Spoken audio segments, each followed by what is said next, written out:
Panibagong araw, panibagong aral. Muli, ako si Marisol D. Antuling, ang inyong guro sa Araling Panlipunan, Ikalawang Baitang.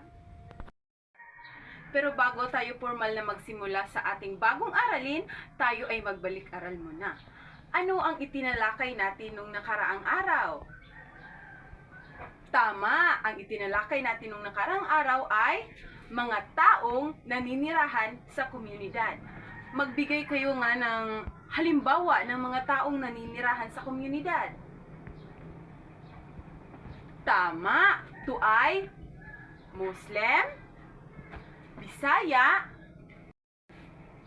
Mandaya, Mansaka, at marami pang iba. Ikinagagalak kung may natutunan kayo sa ating nakaraang leksyon. Ngayon, bago tayo formal na magsimula sa ating bagong aralin, may papakita muna akong video presentasyon sa inyo. Ang inyong gagawin ay pagmasdan ng mabuti ang presentasyon dahil mamaya may mga katanungan ako at inyong masasagot. Handa na ba kayo mga bata? Mahusay!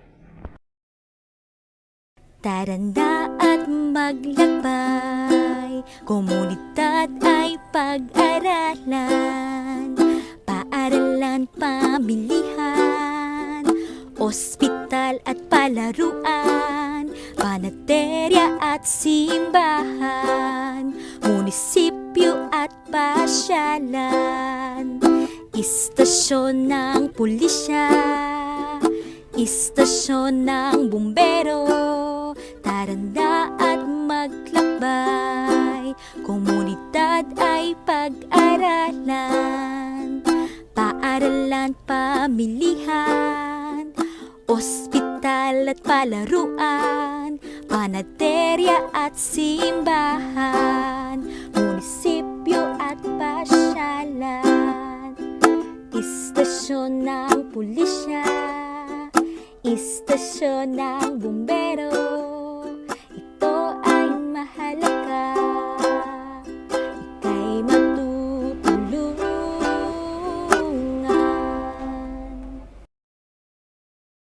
Base sa nakita ninyong video presentasyon, ano ang nauobserbahan ninyo? Tama, may nakikita kayong paaralan, simbahan, ospital, parke, at pamilihan. Mahusay! Base sa nakita ninyo, ano sa palagay ninyo ang ating bagong tatalakayin ngayon? Tama, ang ating bagong tatalakayin ngayon ay mga institusyon na bumubuo sa komunidad. Pero bago iyan, may babasahin muna tayong layunin. Ang ating layunin ay sa pagtatapos ng aralin, ang mga mag-aaral ay inaasahang natutukoy ang mga institusyon na bumubuo sa komunidad. Handa na ba kayo mga bata? Mahusay! Ano nga ba ang institusyon? Ang institusyon ay nakikita natin sa ating komunidad, kagaya na lang ng pamilya, ospital, paaralan, simbahan, parke, at palengke. Yan ang mga nakikita natin sa komunidad at yan ang tinatawag na mga institusyon dahil ito ay nakakatulong sa atin sa ating pang-araw-araw. Una, pamilya. Ang pamilya ito ay binubuo ng ama, ina, ate, kuya, at bunso. Yan ang pamilya. Ang hospital naman, ito ay nangangalaga sa kalusugan ng mamamayan. Kung tayo ay may sakit o may nararamdaman sa ating sarili na hindi maayos.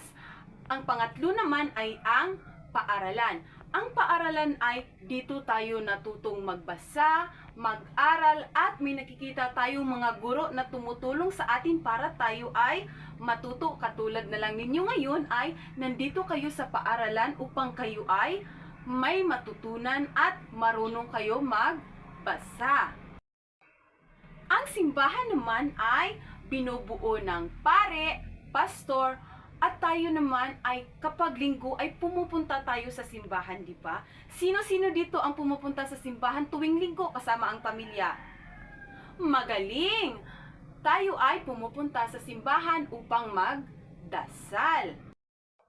Sa parke naman ay dito natin makikita ang mga batang masayang naglalaro kasama ang pamilya, magulang o kanilang mga kaibigan.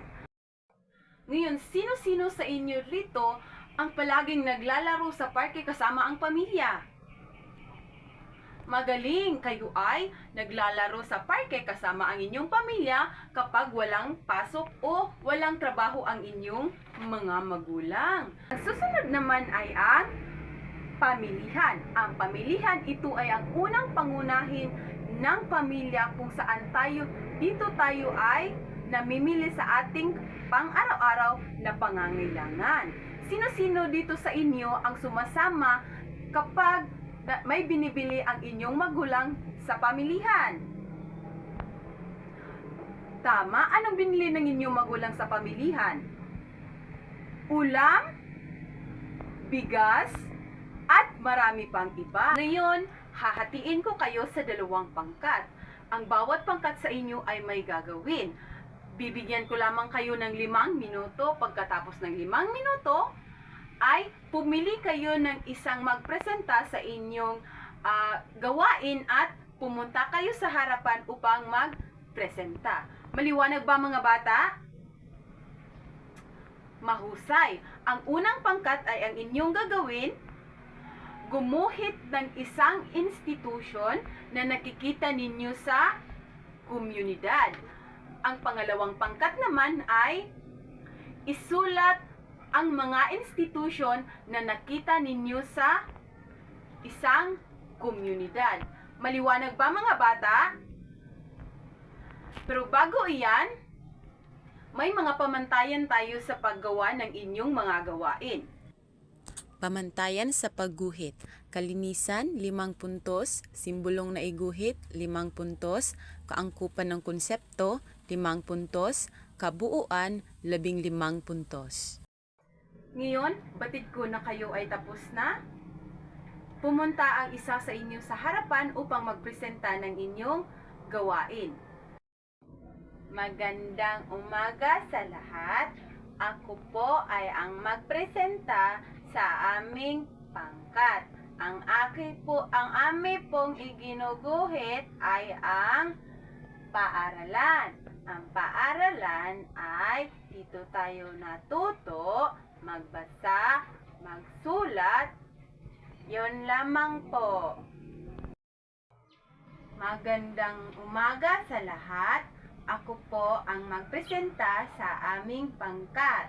Ngayon po ay aming sinulat ang mga institusyon na nakikita namin sa komunidad. Una, pamilya, paaralan, simbahan, ospital, parke, at pamilihan. Yon lamang po at maraming salamat. Ngayon, ating tingnan ang ginawa ng unang pangkat. Kalinisan ay nakakuha sila ng 5 puntos. Simbolong na iguhit ay nakakuha rin sila ng 5 puntos dahil naiguhit nila ang isang institusyon sa komunidad, ang paaralan. Pangatlo ay ang kaangkupan ng konsepto. Nakakuha rin sila ng 5 puntos. Ang kabuuan ay nakakuha sila ng 15 puntos. Bigyan natin sila ng nice clap. Alam niyo ba ang nice clap mga bata? Ganito.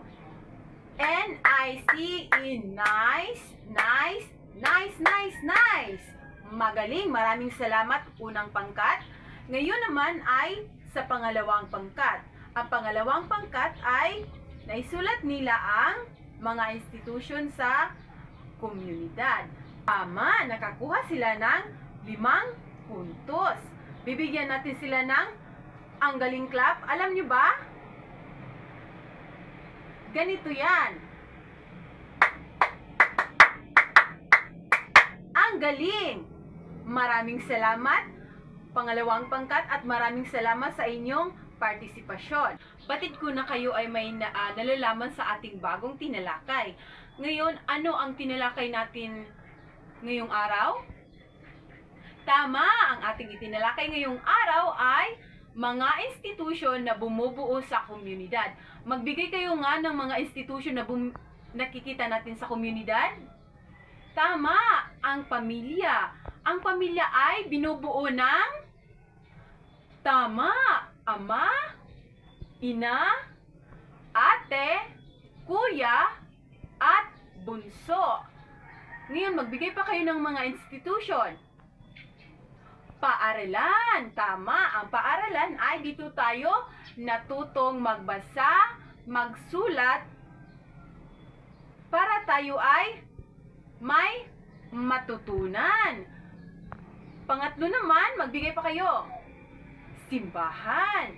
Ang simbahan ay dito tayo sumisimba kapag tuwing linggo kasama ang pamilya. Kayo ba ay pag pumunta sa simbahan, ano ang inyong ginagawa? Tama, kayo ay makikinig sa pare o pastor. Dapat hindi kayo magsasalita sa inyong mga katabi. Dapat kayo ay may respeto. Tama. Sino pa? Ang parke. Di ba nakapunta na kayo ng Baywalk? Anong nakikita niyo sa Baywalk? Tama, nakakita kayo ng parke. Kapag pumunta kayo sa parke, sino dapat ang inyong mga kasama? Tama, pamilya o ate o mga kaibigan. Ano pa? Tama, pamilihan. Sino-sino sa inyo rito ang nagbebenta sa palengke? Tama, anong binibenta ng inyong mama? Gulay at prutas. Kayo, nagbibenta rin kayo ng isda. Mahusay. Maraming salamat mga bata. Ngayon, bakit mahalaga na may institution tayo sa komunidad? Sino sa inyo rito ang makasagot? Tama! Dahil ang komunidad ay may iisang layunin upang maibigay ang pangangailangan ng bawat isa. Handa na ba kayo mga bata sa ating bagong gawain? Mahusay! Ngayon, sa inyong papel, iguhit ninyo ang masayang mukha kung ito ay nagpapakita ng masaya. At malungkot naman kung hindi. Nagkaintindihan ba tayo mga bata? Mahusay. Ngayon, bibigyan ko lamang kayo ng 30 segundo ng katanungan. Si Maria ay naglalaro sa parke ng walang kasama. Malungkot o masaya? Kung ang inyong sagot ay malungkot, kayo ay tama. Pangalawa naman ay si Teacher Sol ay nagturo magbasa at magsulat sa mga bata. Malungkot o masaya? Kung ang inyong sagot ay masayang mukha, kayo ay tama. Pangatlo naman ay tuwing araw ng linggo, kasama ko ang aking pamilya pumunta sa simbahan. Malungkot o masaya? Tama, kung ang inyong sagot ay masayang mukha, kayo ay tama. Pang-apat naman ay nagkasakit ang lolo ni Jeric ng 2 linggo pero hindi ito dinala sa ospital para ipagamot. Ano? Masaya o malungkot? Tama, ito ay, kung ang sagot ninyo ay malungkot, kayo ay tama. 5 naman ay ang kasama ko ang mama ko sa palengke upang magbili ng pagkain para bukas dahil may pasok kami. Kung ang sagot ninyo ay masayang mukha, kayo ay tama. Sino sa inyo rito ang nakakuha ng perfect score? Mahusay, napakagaling ninyong lahat. Kayo ay nakakuha ng perfect score. Bigyan nyo ang inyong sarili ng ang galing clap. Ang galing! Mahusay! Ngayon mga bata, kumuha kayo ng isang pirasong papel para sagutan ang mga katanungan. Handa na ba kayo? Mahusay!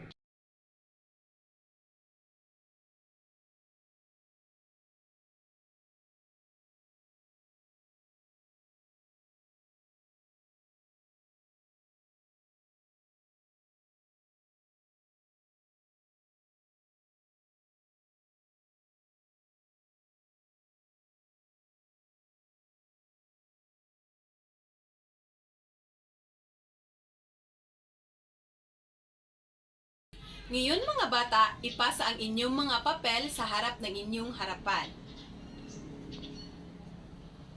Wala na bang papel dyan? Maraming salamat. May mga katanungan ba kayo sa ating bagong tinalakay? Wala. Maraming salamat ngayon sa ating takdang aralin.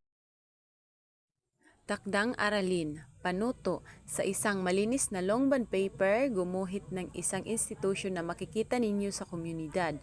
Pamantayan sa pagguhit, kalinisan, 5 puntos, simbolong na iguhit, 5 puntos, kaangkupan ng konsepto, 5 puntos, kabuuan, 15 puntos. Maraming salamat sa inyong partisipasyon at pakikinig mga bata. Paalam!